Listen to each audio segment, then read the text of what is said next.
Hey guys, I'm Roxana and today we're going to be going over some eyeshadow do's and don'ts. So as you can tell, I'm looking a little crazy because I did this full side of my face. Well, no, I'm only doing eyeshadow today. So I did this complete eyeshadow look, on point, on fleek, all the do's that I know. This eye is all the things I don't recommend doing as far as eyeshadow goes. So in this video, we're going to be going over everything, including what to do, what not to do, what brushes to use. I'm going to try to give you all of my best tips in regards to eyeshadow. When I was doing this eye, I almost had like heart palpitations because it is just, no. This is a hot mess and I don't want any of you guys to look like this, okay? This is not okay as far as the eyeshadow goes. And for this video, that's a good thing. These are just my personal tips and tricks. Obviously, makeup is an expression of your own personal creativity and whatever you think works for you, you know what I mean? So if I say something that you do on a regular basis that you love how it looks, girl, keep doing you do you. Before I hop into the video, make sure to hit that button up there to subscribe to my channel. Then you will always see my videos when they pop up and we can have a lot of fun here. So go ahead, do it, subscribe. So if you want to learn all of my eyeshadow do's and don'ts, then just keep watching. This side is going to be the bad side. So all of the eyeshadow no-nos that you definitely don't want to do. And then this side over here is going to be the good side. So all of the tips and tricks and eyeshadow do's. The first eyeshadow don't that I have for you guys is neglecting your eyeshadow primer. You definitely do not want to do this. You'll see what a huge difference it makes. This side is just, it does not blend out well without a primer. It goes on patchy, it doesn't get as pigmented, and it tends to crease if you have oily eyelids like me. And on the other hand, an eyeshadow do is to apply a primer, obviously. Like I said, this is really going to help with creasing problems, pigmentation, blendability. It's going to cancel out any redness or discoloration on your eyelids. So it's just going to give us a nice, clean base for our eyeshadows to build upon.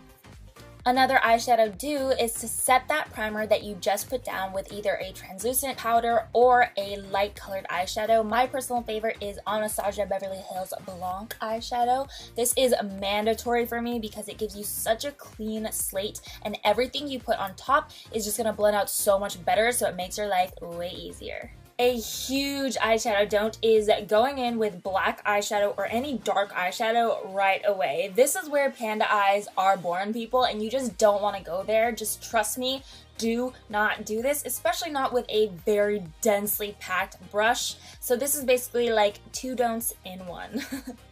However, an eyeshadow do, on the other hand, is to use a big fluffy blending brush and start building up your eyeshadows. This is what we call transitional shades. So the concept is that you start out with lighter eyeshadows and build your way up to the darkest shadows. This technique is really going to help you achieve that nice gradient of color, and it's going to help everything blend together seamlessly and smoothly. And I do recommend using a natural haired blending brush just because it's really going to help you disperse the product as evenly as possible and get that seamless blend that we want. Once you've built your way up to those dark shades, an eyeshadow do is to use a small precision brush to apply the dark shades. So in this case, I'm going in with the black, and you can see when I use a small brush, I have the precision and control over the area and the shadow, so I know exactly where it's going and exactly where I'm placing it. Then I like to go in with a blending brush, so something a little bit more fluffy, and blend it to your heart's desire. This is really going to help, again, just stray from the panda eyes and the raccoon eyes because we don't want none of that. The difference between the two sides is just insane.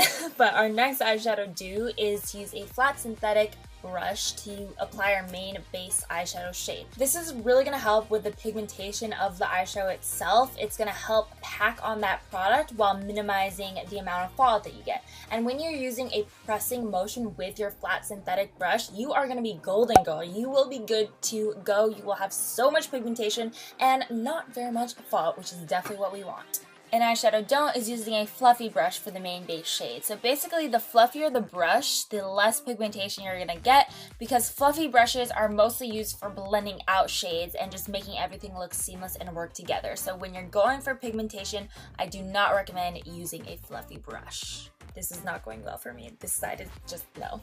An eyeshadow do that I do all the time is cleaning up my mistakes with a light colored eyeshadow. So I place a light colored eyeshadow right above the spot where, you know, something looks a little messy or I want to change the shape. And then I go back in with my blending brush and just blend out the edges, and it's good as new. This next one is painful, guys. So a big eyeshadow don't is using a stark black eyeshadow on the bottom lash line straight away. I've done this before and I honestly regret every single second of it because it just looks really, really harsh and just a little crazy on me.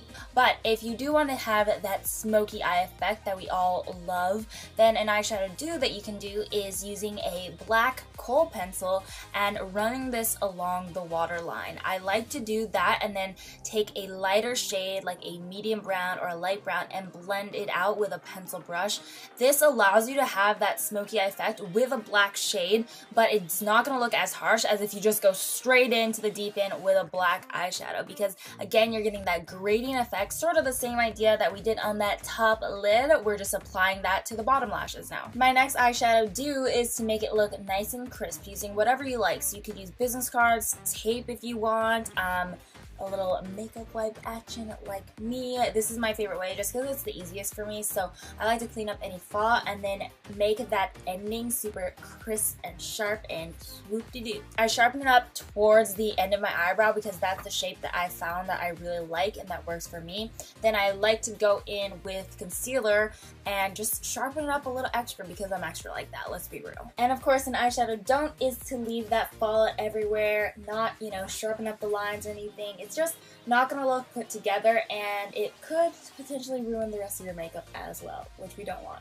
That's gonna be it for my eyeshadow do's and don'ts. I hope you guys enjoyed this video. I had a lot of fun making it and we've all been here. I would absolutely love to do other videos like this where I do half good and half bad, just because I think it's really cool to see the differences and everything and teach you guys in that sense. So comment down below if you have any other suggestions for videos I should do like this, like full makeup do's and don'ts, like a full face of good and bad, or even like brow do's and don'ts, lip do's and don'ts, lashes do's and don'ts. I don't know. I'm just, you know, I'm trying to think of ideas here, but let me know if you have anything or if you want to see any specific do's and don'ts videos from me. Give this video a thumbs up if you liked it, and remember, you are beautiful inside and out. I love you guys, and I will see you in my next video. Bye!